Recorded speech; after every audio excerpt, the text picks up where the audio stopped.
Olá, bem-vindo a mais uma aula de patologia. Essa aula é uma continuidade da aula de degenerações.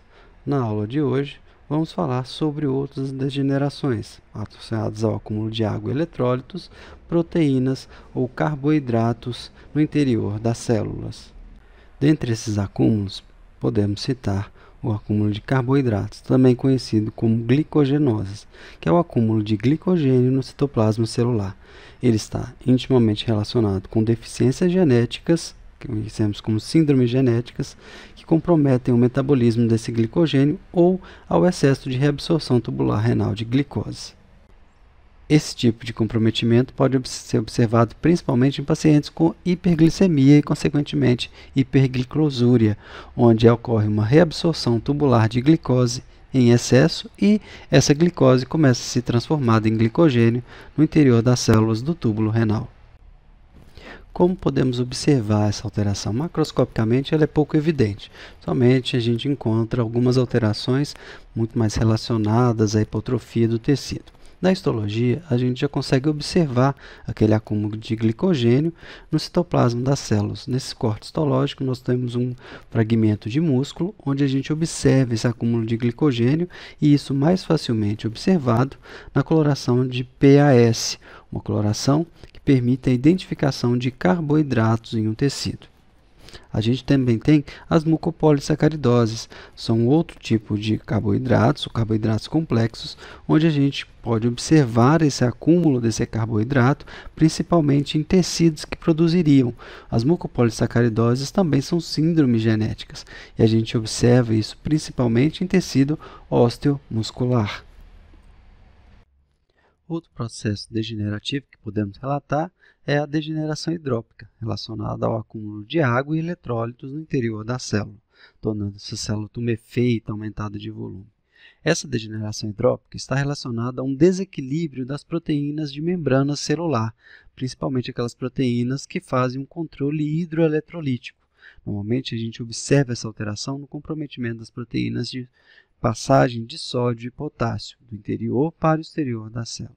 Esse comprometimento dessas proteínas pode estar relacionado a desequilíbrios dessa membrana, a perda de atividade funcional dessas proteínas e principalmente relacionado a uma demanda de energia. Essas proteínas elas funcionam a partir do fornecimento de energia celular. Se a gente tem uma deficiência energética, uma deficiência na respiração celular e a formação de ATP, a gente também pode ter um comprometimento funcional dessas proteínas e um acúmulo de água no interior das células. Macroscopicamente, nós não encontramos nenhum tipo de alteração. É muito raro você ver uma alteração macroscópica, alteração em um órgão relacionada à degeneração hidrópica. Microscopicamente, a gente pode observar que essas células tendem a aumentar de tamanho, o citoplasma ele tende a ficar mais granuloso, ele perde a afinidade tintorial, e em algumas situações ele pode ficar até mesmo vacuolizado, devido ao acúmulo de líquidos em seu interior. Aqui a gente tem uma imagem histológica de túbulos renais com degeneração hidrópica, onde a gente pode observar microvesículas formadas no interior dessas células. Outra alteração que podemos relatar é a degeneração associada ao acúmulo de material proteico intracelular. Nós denominamos degeneração hialina, devido à sua característica histológica vítrea, semelhante a um vidro, daí a denominação hialinos. A degeneração hialina pode estar relacionada à condensação de proteínas celulares, acúmulo de material de origem viral no interior da célula ou proteínas endocitadas por essas células, que não são metabolizadas e tendem a se acumular no citoplasma dessas células principalmente.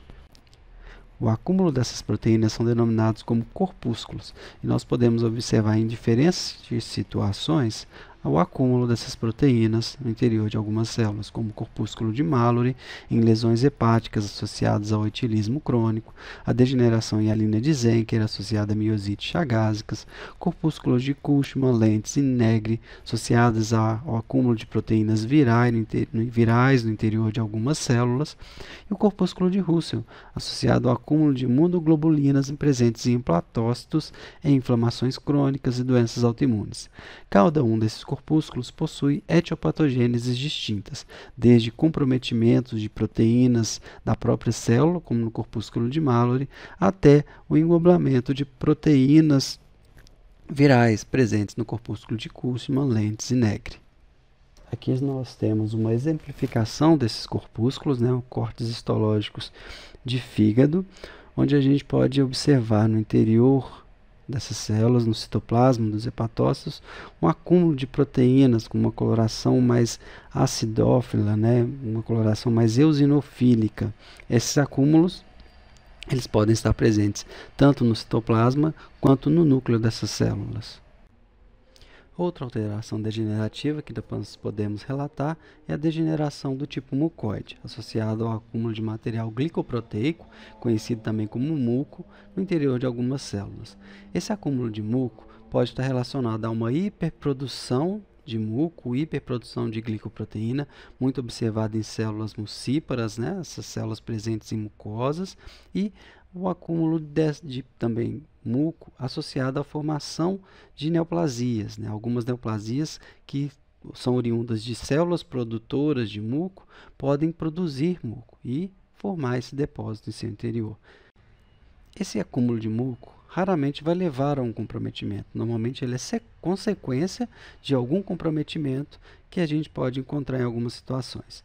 Como exemplo que a gente pode observar aqui da bronquite, uma inflamação dos brônquios, onde a gente pode observar um acúmulo de muco nas células da parede dos brônquios. Esse acúmulo futuramente pode promover doenças pulmonares obstrutivas crônicas, associadas também à destruição da parede desses brônquios. Histologicamente, é necessário realizar uma coloração especial para a identificação desse músculo acumulado. Aqui a gente tem uma histologia de um pulmão, onde a gente pode observar um brônquio comprometido, as células todas acumulando essa glicoproteína, só que a gente precisa de uma coloração especial, como a PAS, para a identificação dessa glicoproteína. E a gente assim finaliza a nossa aula, seguindo com a literatura recomendada. Obrigado pela atenção de todos.